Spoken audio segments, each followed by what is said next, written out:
राम राम जी, राधे राधे। तो मैं ज्योति आपका स्वागत करती हूँ आपके अपने यूट्यूब चैनल हरियाणा शिक्षा हब में।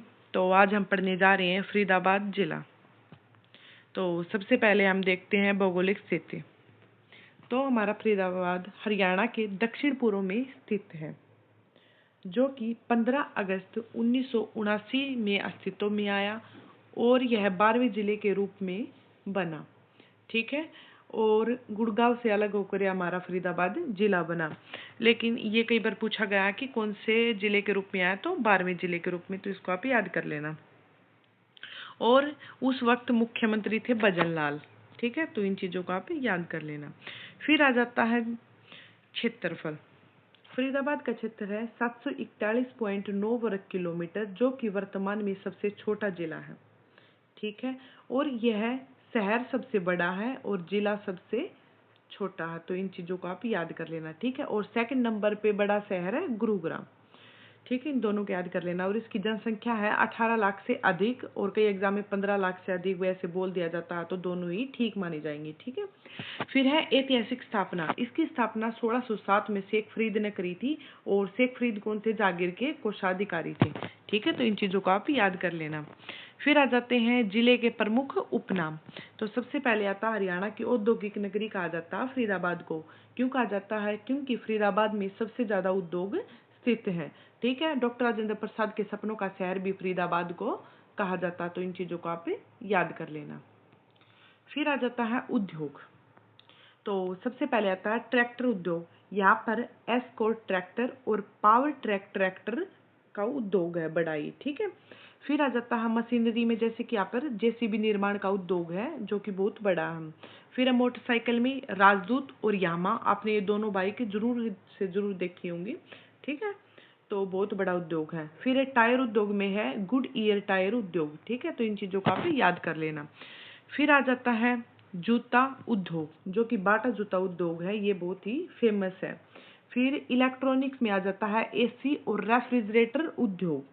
ठीक है। और विद्युत में आ जाता है बिजली के स्विच और बिजली का अन्य सामान का उद्योग भी यहाँ पर स्थित है। ठीक है। फिर है चमड़ा उद्योग भी इम्पोर्टेंट है। और फिर आ जाती हीना मेहंदी का निर्माण उद्योग भी यहीं पे है, और ये कई बार एग्जाम में पूछा गया है हीना मेहंदी का। ठीक है। और हड्डी की नक्काशी और कृत्रिम अंग का निर्माण उद्योग भी यहीं पर स्थित है। ठीक है। फिर आ जाते हैं हमारे फरीदाबाद के प्रमुख धार्मिक स्थल। तो सबसे पहले हम करते हैं झरना मंदिर, जो कि मोहब्बताबाद गांव में स्थित है, जो कि एक फरीदाबाद का ही एक गांव है। ठीक है। फिर आ जाता है परशुराम मंदिर, जो कि फरीदाबाद में स्थित है। और फिर आ जाता है जैन मंदिर, जो इम्पोर्टेंट है, फरीदाबाद में है। ठीक है।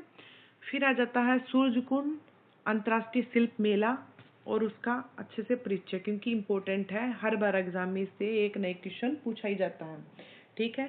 तो 1987 में जिला स्तर पर इसकी शुरुआत की गई।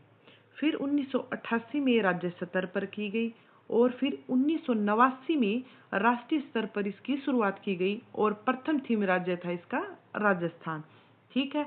तो आप ये याद कर लेना, एक एक साल का गैप है, पहले जिला फिर राज्य फिर राष्ट्रीय, याद हो जाएगा आपको। ठीक है। फिर है 2013 में अंतर्राष्ट्रीय स्तर का दर्जा इसको मिला। ठीक है। और इसका आयोजन प्रतिवर्ष फरवरी माह में कराया जाता है, तो इन चीजों को आप याद रखना। फिर आ जाता है सूरजकुंड मेला के बारे में और भी चीजें। तो जैसे कि वैश्विक भागीदारी एवं 38वां राज्य का संस्करण, जो कि 2025 में हुआ था। ठीक है। तो वैश्विक भागीदारी की मील के पत्थर है, जैसे कि 2009 में भाग लेने वाला प्रथम बाहरी देश था इजिप्ट मिस्र, जो कि अरेबिक कंट्री है। ठीक है। फिर आ जाता है 2012 में प्रथम थीम देश बना थाईलैंड, और 2017 का कैशलेस मेला यह बना। और जो कि 38वां सूरजकुंड मेला आपको बता ही दिया था, इसका थीम राज्य थे मध्य प्रदेश और उड़ीसा, और थीम देश था बिम्स्टेक देश। और जो फिलहाल अभी हुआ है, और ये हुआ था 7 फरवरी से लेकर 21 फरवरी तक। ठीक है, 2025 में। और जो कि 39वां सूरजकुंड मेला लगा है, वो लगा है 31 जैन से 15 फरवरी तक। ठीक है, तो इसको आप याद कर लेना। और इसके थीम राज्य बने हैं उत्तर प्रदेश और मेघालय। तो ये चीज़ें आप ऐड कर लेना, क्योंकि ये करंट अफेयर में अभी रिसेंट ही हुआ है, तो करंट अफेयर में भी पूछी जा सकती हैं, और 39वां सूरजकुंड के मेले के बारे में पूछा जा सकता है, तो ये आप याद कर लेना, ठीक है। और फिर आ जाता है अन्य प्रमुख सांस्कृतिक उत्सव, जो कि कार्तिक सांस्कृतिक महोत्सव है सबसे पहले, जो कि राजा नाहर सिंह के पैलेस बल्लभगढ़ में मनाया जाता है, ठीक है, जो कि प्रतिवर्ष नवंबर महीने में आयोजित किया जाता है। हरियाणा पर्यटन निगम इसका आयोजन करती है, और इसकी शुरुआत 1996 में की गई थी, ठीक है।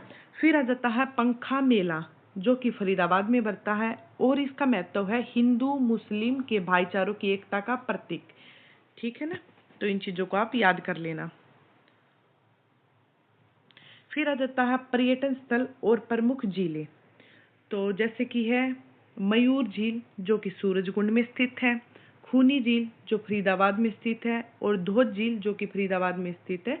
तो ये सारी ही झीलें इंपॉर्टेंट है, ठीक है। और सबसे ज़्यादा इंपॉर्टेंट है हमारी बड़खल झील, ठीक है, जो कि फरीदाबाद में है, और इसका निर्माण 1947 में सिंचाई के उद्देश्य से किया गया था, ठीक है। और ये अरावली की पहाड़ियों में है, और इसकी सीमा जो कि दिल्ली के आसोला बाटी वन्य जीव अभ्यारण्य के साथ भी लगती है। तो इन चीज़ों को आप याद कर लेना, ठीक है, बहुत ही इम्पोर्टेंट है आपके एग्जामों के लिए, चाहे आप ग्रुप डी दें, चाहे हरियाणा पुलिस दे, चाहे हरियाणा सीईटी मेंस दें, तो हरियाणा के एग्जामों के लिए बहुत ही इम्पोर्टेंट है चीज़ें। फिर आ जाते हैं पर्यटक परिसर एवं स्मारक, तो पर्यटक परिसर में आता है पहले मेंग पाई पर्यटक परिसर, जो कि फरीदाबाद में स्थित है, और ये इंपॉर्टेंट एग्जाम में पूछा गया है। फिर आ जाता है राजहंस होटल, जो कि सूरजकुंड में है, और सनबर्ड मोटल, जो कि सूरजकुंड में है। तो इन चीज़ों को आप याद कर लेना। फिर आ जाता है खेल पर्यटन, जो कि अरावली गोल्फ कोर्स है, जैसे कि सबसे बड़ा गोल्फ कोर्स ये है फरीदाबाद में, तो इस चीज़ को आप याद कर लेना, ठीक है। फिर है शेख फरीद का गुंबद फरीदाबाद में, ये तो आपको याद हो ही गया होगा, क्योंकि शेख फरीद ने ही फरीदाबाद बसाया है, तो उनका गुंबद तो यहीं पर होना ही बनता है, ठीक है। फिर आ जाता है शिक्षा संस्थान, तो सबसे पहले आता है जगदीश चंद्र बसु YMCA विश्वविद्यालय, ठीक है, जिसकी स्थापना 1969 में इंजीनियरिंग कॉलेज के रूप में की गई थी, और 2009 में इसको यूनिवर्सिटी का दर्जा मिला, और 2018 में इसका नाम परिवर्तन करके जगदीश चंद्र बसु के नाम पर रख दिया, ठीक है। फिर आ जाते हैं अन्य प्रमुख शिक्षण व प्रशिक्षण संस्थान, तो जैसे कि लिंगिया विश्वविद्यालय, जो कि डीम्ड प्राइवेट यूनिवर्सिटी, जिसकी स्थापना 2009 में की गई फरीदाबाद में, ठीक है। फिर है मानव रचना विश्वविद्यालय, जो कि एक प्राइवेट डीम्ड यूनिवर्सिटी है, ये भी फरीदाबाद में है। फिर आ जाते हैं राष्ट्रीय संस्थान, जवाहर नवोदय विद्यालय है मोटुका गांव में, जो कि फरीदाबाद का जवाहर नवोदय विद्यालय है, ठीक है। और जवाहर नवोदय विद्यालय के बारे में आपको मैंने बताया ही है, इसका संचालन केंद्र सरकार करती है, ठीक है। फिर है राष्ट्रीय पेस्ट मैनेजमेंट इंस्टीट्यूट, जिसकी स्थापना 1988 में की गई, तो इसको आप याद कर लेना। फिर आ जाता है AJNIFM, मतलब कि फुल फॉर्म है Arun Jaitley national institute of financial management, जिसकी स्थापना 1993 में की गई, तो इस चीज़ों को आप याद कर लेना। और फुल फॉर्म हर चीज़ की याद करनी है, क्योंकि अभी रिसेंटली एग्जामों में स्टेटमेंट वाइज क्वेश्चन पूछे जा रहे हैं, जिनमें फुल फॉर्म का अहम रोल है, ठीक है। तो इन चीज़ों का आप याद रखना। फिर आ जाता है प्रसिद्ध व्यक्तित्व फरीदाबाद के, तो सबसे पहले आते हैं संत सूरदास जी, जो कि ब्रिज भाषा के सुप्रसिद्ध कवि रहे हैं, और इनकी रचनाएं आपने जरूर सुनी होंगी, एंड मतलब इनकी प्रसिद्ध रचनाएं हैं सूरसागर व सुरसा रवली, ठीक है। एग्जामों में बार बार पूछी गई हैं, इंपॉर्टेंट मार्क कर लेना, ठीक है। और इनका जन्म सीही गांव फरीदाबाद में हुआ था, और संत हरिदास इनके गुरु थे, और जो कि दर्शन शास्त्र का जो ज्ञान लिया था इन्होंने संत बल्लभाचार्य से, जो कि ब्रिज भाषा के सुप्रसिद्ध कवि रहे, ठीक है। तो इन चीज़ों को आप याद कर लेना।